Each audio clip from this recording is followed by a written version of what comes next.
usted viva toda la vida con su pareja y la conozca año tras año, nunca va a lograr conocerla totalmente.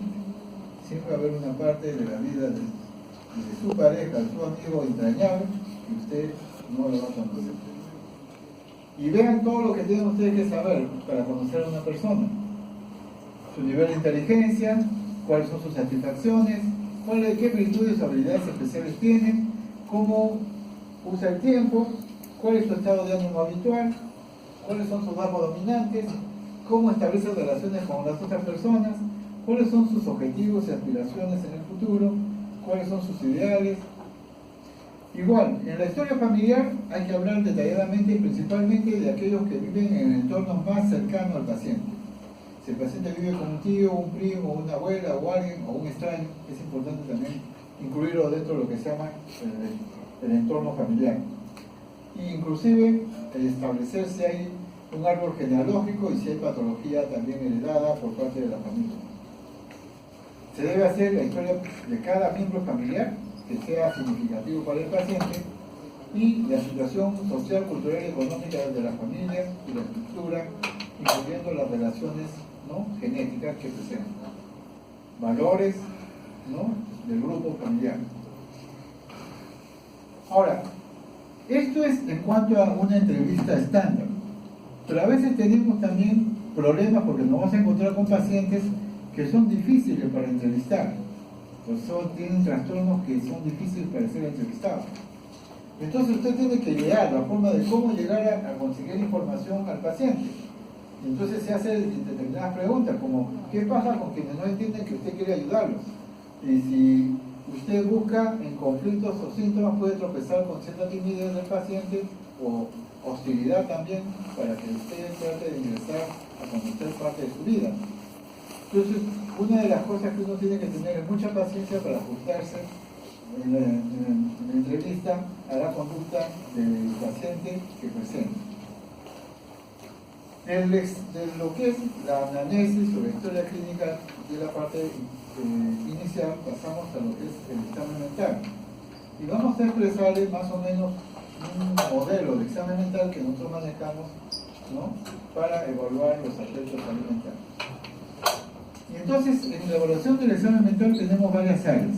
La primera área es lo que se llama porte, comportamiento y actitud. Porte es presentación, es el aspecto con el cual el paciente se presenta ante usted. Si va bien vestido, mal vestido, si está realmente higiénico, está no descuidado, cómo es su comportamiento durante la entrevista y qué actitud tiene hacia usted, si es una actitud favorable, desfavorable, agresiva, violenta. Entonces podemos ver dentro de esta parte del porte, comportamiento y actitud determinados elementos. ¿Cómo es su apariencia general y su actividad psicomotora? Entonces tenemos que observar el aspecto físico del paciente, ¿no?, si es leptosómico, pícnico o no, o obeso, si está ligado a problemas nutricionales o metabólicos, la higiene de su vestido, el arreglo personal, ¿no?, si hay descuido nos puede hacer pensar en depresión, si hay un exceso de maquillaje nos puede hablar de hipomanía, si hay una expresión de tristeza o hay indiferencia, eso es importante. Entonces tenemos que aprender a describir en esta primera parte cómo es el paciente. ¿Cómo describiría usted al paciente ante una tercera persona? ¿No? ¿Le gusta vestir botas? ¿Le gusta vestir pantalones? ¿No? ¿Es muy calurosa? ¿No? ¿Es muy dominante? Etcétera. Presencia de enfermedades somáticas por los aspectos de su expresión física, ¿no?, dermatomas, problemas nutricionales, fatiga, cianosis. Expresión facial. Y acá les dejo la imagen, pero no voy a poner a hablar de los 17 tipos de expresiones faciales que presenta esta imagen. Cada uno de ustedes lo puede revisar, les va a ayudar bastante. ¿Cómo es la voz o el habla? Si habla con sonido alto o sonido bajo, cómo es el acento, si la voz es apagada, cuchicheada, disátrica, ronca, tartamudeante, monótona, flexible. ¿Cuál es la postura dominante? ¿Tiene una postura encorvada, erguida? ¿No? ¿Cómo es que se ¿no? Presenta o se sienta. ¿Cómo es su conducta motora? Si es lenta, si está hiperactivo, si está paralizado, si tiene tics, temblores, ¿no? ¿Cómo es la marcha? ¿Cuál es la actividad general durante el examen? ¿Cómo se comporta? En segundo lugar, ¿cuáles son las molestias que tiene y la manera que la expresa el paciente? Y entonces uno tiene que escribir las preocupaciones y trastornos principales que le perturban, las explicaciones que el paciente da para esos problemas, las molestias que él tiene y que debe anotarse literalmente, anotar la expresión emocional que acompaña al relato, si hay expresión emotiva o no, los temas principales de la molestia, ¿no? Y acá una serie de preguntas que usted puede hacerle con respecto al tema principal. Y entonces eso nos lleva a los psiquiatras a que nos digan pues que hacemos una historia de kilómetros, ¿no? Pero todos estos aspectos son importantes de valorar. Es importante que el paciente describa la enfermedad a su manera, sin interrumpirla, ¿no? Sin tratar de orientar lo que él tiene que decir. En caso de que el paciente no colabore, entonces hay que empezar a emplear preguntas directas que nos ayuden a determinar qué es lo que el paciente presenta. En tercer lugar, ¿cuál es la actitud hacia el médico y hacia el examen? Si es cooperativo, temeroso, hostil o receloso. Entonces, el paciente puede ser colaborador, perplejo, franco, atento, defensivo, seductor, insinuante, amigable, juguetona, desdeñosa, apática, hostil, cautelosa, evasiva, ¿no? ¿Sí? En segundo nivel del porte, comportamiento y actitud nos vamos a conciencia y atención. Ya han hecho la clase de conciencia, ¿no es cierto? ¿Sí? Muy bien. Entonces, ¿qué exploramos en conciencia? El estado de conciencia desde el punto de vista, ¿no?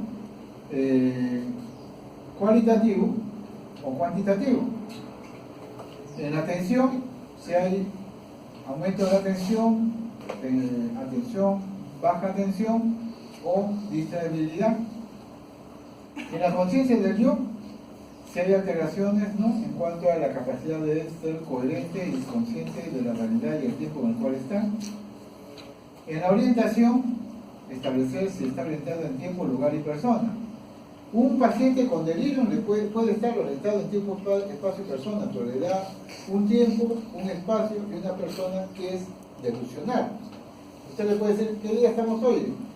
Bueno, 8 de octubre de 1952. Pero es el tiempo en el cual el paciente se orienta, es su orientación delusional. Entonces siempre hay que tener en cuenta de que cuando el paciente tiene problemas para establecer solamente el tiempo, nos está hablando del inicio de un cuadro orgánico cerebral, un síndrome orgánico cerebral, ¿no? Pero si el problema es compromiso de la conciencia de persona y todo lo demás está bien, podemos estar hablando de un síndrome de tipo disociativo, que es un problema neurótico, ¿no? Relacionado con un trastorno, ¿no? de ansiedad. Se debe evaluar el sueño. Ya hemos hecho la psicopatología del sueño, no tengo por qué hablar más de esto. El hambre y el apetito, de la conducta sexual. En tercer lugar, tenemos que evaluar el lenguaje. ¿Y por qué evaluamos el lenguaje? No evaluamos el lenguaje por el simple hecho de evaluar el lenguaje, sino que tenemos que tener en cuenta, y ya lo hablamos cuando hablamos de los trastornos del pensamiento, que el lenguaje y pensamiento son siameses. ¿Ok? Entonces, es a través del lenguaje que nosotros podemos evaluar cómo está el funcionamiento del pensamiento dentro del cerebro del paciente. Es una forma indirecta de ver cómo funciona. Entonces, si un paciente nos habla, podemos evaluar cómo está funcionando su pensamiento. Entonces, ahí nos volvemos malos. Yo puedo saber lo que pasa en tu cabeza a través del lenguaje. Y en el lenguaje, ¿qué hay que evaluar? 3 áreas. Velocidad y productividad del lenguaje. Y podemos hablar de velocidad aumentada y estamos hablando de, ¿no? cuadros maníacos, o velocidad disminuida y estamos hablando de cuadros depresivos. La relación entre el lenguaje y su curso y los temas que mantiene, entonces hablamos de alteraciones de pensamiento circunstancial, pensamiento tangencial, etcétera, etcétera. Anormalidades en la estructura intrínseca del curso del lenguaje y hablamos de las anormalidades de la estructura intrínseca del pensamiento. La clase que yo les hice a ustedes. Entonces, en los trastornos del ritmo del lenguaje podemos tener todo esto: bradifemia, presión del habla, tartamudez, taquipnea, parafrenia. Y por supuesto, en la exposición, cada una de las definiciones que significan cada uno de ellos. Nos demoraríamos mucho de tratar de ir tocando tema por tema. Les estoy poniendo en lugar. Trastornos estereotipados del lenguaje o alteraciones en la repetición de una misma sílaba, palabra o frase. Y entonces tenemos la palilalia, la ecolalia, la logocrania, la vermiceración, la coprolalia. Por ejemplo, la ecolalia es la repetición de palabras que el entrevistador presenta y el paciente repite, ¿no? Repetición persistente de las últimas palabras o frases que han sido dirigidas al enfermo. La palilalia es la repetición de la última palabra de la frase, ¿no?, varias veces seguidas, y que es frecuente en procesos de afasia, Parkinson y en algunos cuadros esquizofrénicos. Y así suficiente, logocronía. Trastornos del significado del lenguaje, ¿no? Lo que estamos hablando, neologismos, paralogismos, glosomanía, glosopelaria, todo eso también está definido en cada una de estas exposiciones. Se los dejo para que lean, porque si no, no terminamos la clase. Alteraciones de origen neurológico, las afasias y los trastornos del lenguaje. Tenemos la afasia motora o de expresión del lenguaje, que es de Broca, o la afasia sensorial o del significado de las palabras, que es de Wernicke, la afasia mixta, que compromete los dos, la afasia transcortical y las afasias psicógenas, ¿no? Tenemos trastorno de articulación del lenguaje. Pasamos en cuarto nivel al estado afectivo. Y como ustedes habrán visto en la clase que hicieron de estado afectivo, ya han hablado de las emociones, ¿no?, de las actitudes emocionales, de los estados de ánimo. Entonces, lo que buscamos en el examen es ver cuál es el estado de ánimo dominante y qué relación hay entre el ánimo y el pensamiento. Y entonces hablamos de emociones y afectos, ¿no? Y cada uno de estos afectos tiene, a su vez, una serie de alteraciones que están definidas acá. El estado de ánimo, que es la emoción sostenida y persistente a través del tiempo, es la que más frecuente tiene uno. Y aquí se incluyen la depresión, la euforia o la ira. Entonces hablamos de ánimo disfórico, eutimia, que es el estado normal, de ánimo expansivo, irritable, cambio de humor, euforia, éxtasis, depresión, duelo, anedonia. Eso ya lo deben haber revisado con la clase de afecto, o psicopatología de afecto. En quinto lugar, hablamos de contenido de pensamiento. Entonces estamos hablando de ideas. Y percepción, alteración de percepción, que fue la clase que les hice. Entonces, en contenido tenemos que ver cuáles son los temas de preocupación del paciente, sus tendencias dominantes, si tiene una tendencia pesimista, autoacusatoria, nihilista, o sea, el mundo ha desaparecido, estoy muerto, etcétera, etcétera. Tendencia paranoide, ¿no?, le buscan hasta el último lugar.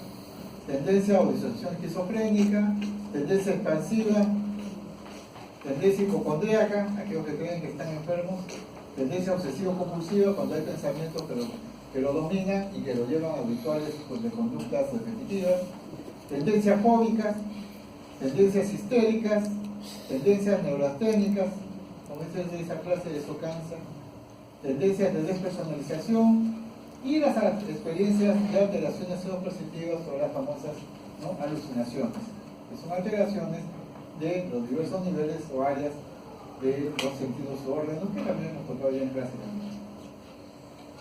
En sexto lugar, tenemos evaluación de memoria y funciones mentales superiores, ¿no? Y aquí tenemos que ver los aspectos de memoria, ¿no?, remota, reciente y capacidad de retención, alteración de la memoria, ¿no? Puede ver amnesia, paramnesia, hipermnesia, cálculos, información general, inteligencia. En séptimo lugar, lo que es la comprensión de la enfermedad y grado de incapacidad del paciente. Y entonces, aquí lo que tenemos que ver, ¿no?, es qué tan consciente es el paciente de su enfermedad y en qué forma la enfermedad ha afectado o lo ha discapacitado. Porque no todas las enfermedades mentales discapacitan, pero hay determinadas enfermedades que son bien discapacitantes. Entonces, podemos tener entonces lo que se llama el insight, ¿no? Insight significa tener conocimiento de lo que le está pasando. Generalmente los neuróticos son más conscientes que los psicóticos. Y el deterioro está relacionado a si hay un deterioro laboral, estudiantil, de estudios, familiar, social o personal. ¿Ok? Muy bien. Esto sería en cuanto a la historia clínica.